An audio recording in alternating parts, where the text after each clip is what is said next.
Hai teman-teman semuanya, kembali lagi di channel kita Adivela. Di video kali ini kita akan membahas tentang praktik fotografi orang yang sudah meninggal yang sempat populer di abad ke-19. Praktik ini disebut sebagai postmortem photography. Jadi basically postmortem photography ini adalah tradisi pengambilan foto bersama seseorang yang telah meninggal dunia di era Victorian. Jadi jasadnya ini akan didandani sedemikian rupa seolah-olah mereka ini terlihat masih hidup. Baru kemudian akan diabadikan ke dalam gambar. Jadi sebentar lagi kita akan membahas tentang asal mula tradisi postmortem photography ini dan beberapa hasil fotonya yang bikin bulu kuduk merinding.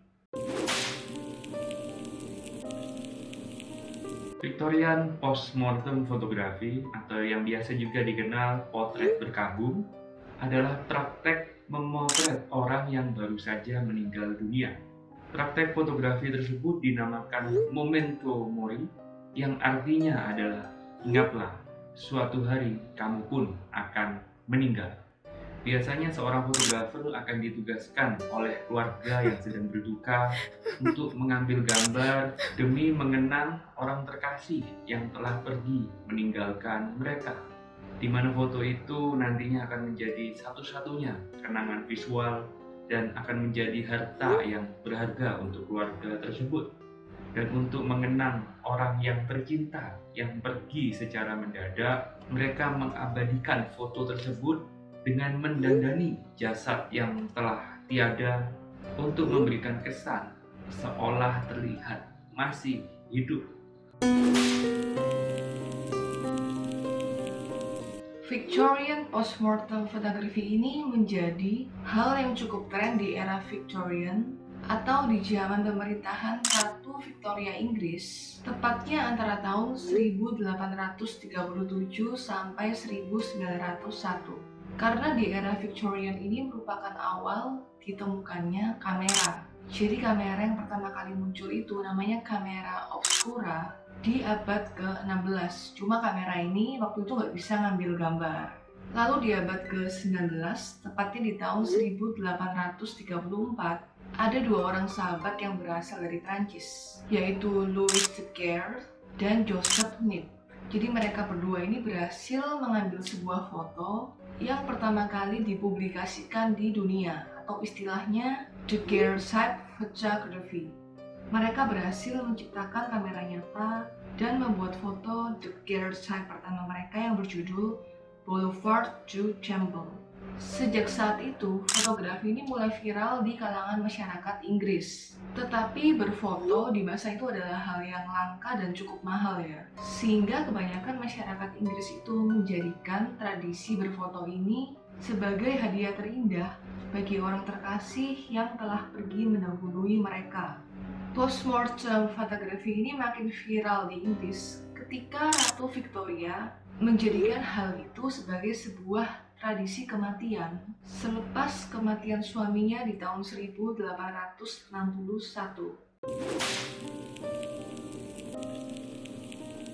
Objek di postmortem fotografi ini kebanyakan adalah anak-anak atau orang-orang yang masih belum menikah. Karena pada masa itu biasanya foto diambil di hari pernikahan, jadi kebanyakan kalangan yang belum menikah ini belum memiliki potret. Dan pada masa itu kematian di usia muda tergolong tinggi akibat munculnya berbagai wabah penyakit epidemik yang merenggut banyak nyawa. Apalagi teknologi medis pada masa itu kan masih belum semaju saat ini. Nah, mereka yang kehilangan orang-orang terkasih ini, mereka melakukan postmortem fotografi ini sebagai kenang-kenangan.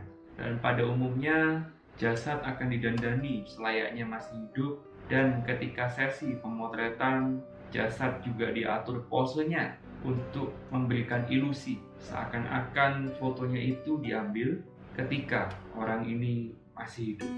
Pihak keluarga akan memanggil juru foto untuk datang ke rumah, atau mereka akan datang ke studio dengan membawa jasad yang mau difoto. Menurut mitos yang beredar, Tak jarang mereka melukis mata orang yang telah meninggal dan membuatnya serealistis mungkin untuk memberi kesan seolah jasad yang telah tiada itu terlihat masih bernyawa. Jasad yang akan difoto ditempatkan dalam posisi yang berbeda-beda.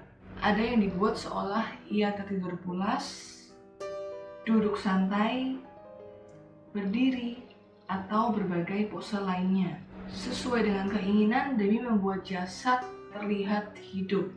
Agar jasad bisa berdiri secara sempurna, digunakannya lah alat penyangga berupa tiang penopang atau posing stance yang dipasang di bagian belakang atau samping tubuh jasad.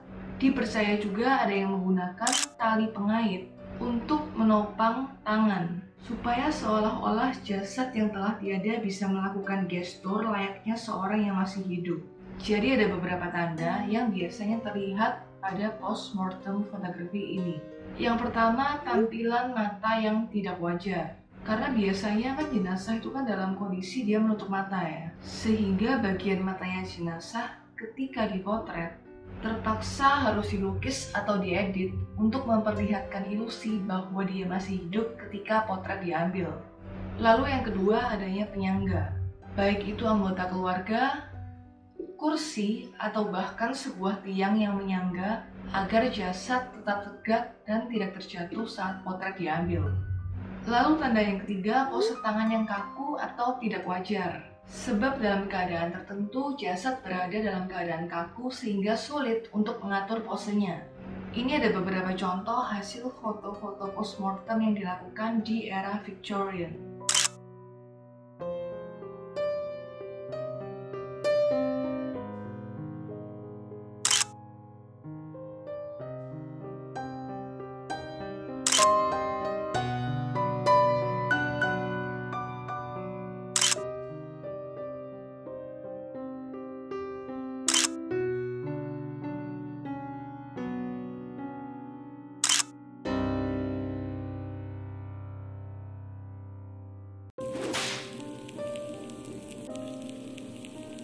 Menurut beberapa pengamat fotografi, tidak semua foto postmortem yang beredar merupakan asli foto dari orang yang sudah meninggal.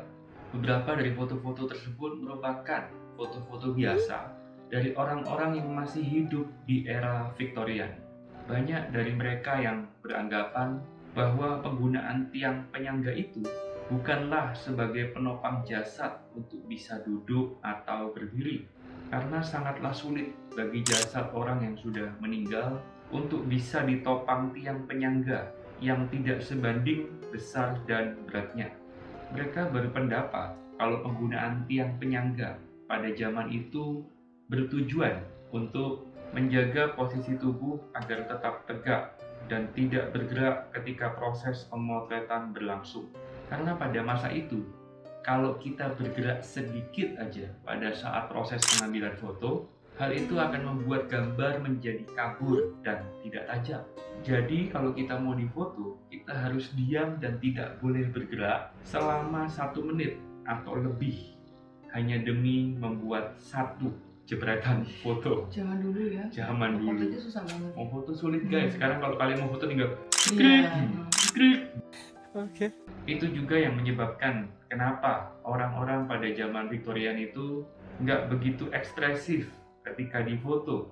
Ekspresi wajahnya terlihat agak menyeramkan dan terlihat datar untuk mendapatkan jepretan foto yang jelas dan tidak kabur.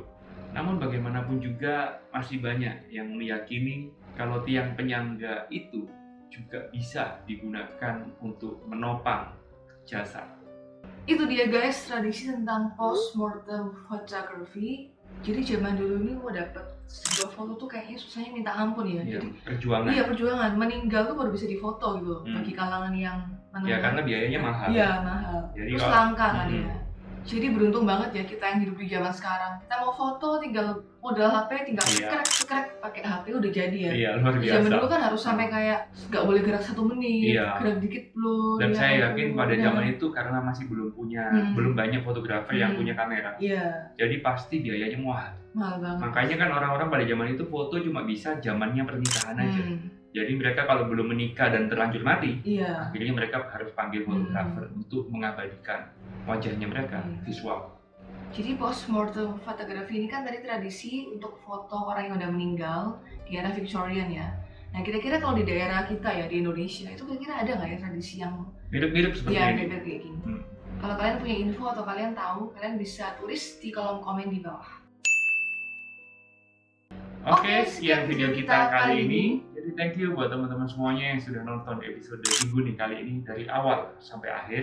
Kalau kalian suka sama video kita dan merasa video kita bermanfaat, jangan lupa untuk selalu support kita dengan cara like, subscribe, dan nyalain tombol loncengnya dari bawah supaya tiap kita upload video baru kalian dapat notifikasi. Dan jangan lupa share ke semua teman-teman kalian. Oke, sampai jumpa lagi di video Adivela berikutnya. Bye-bye.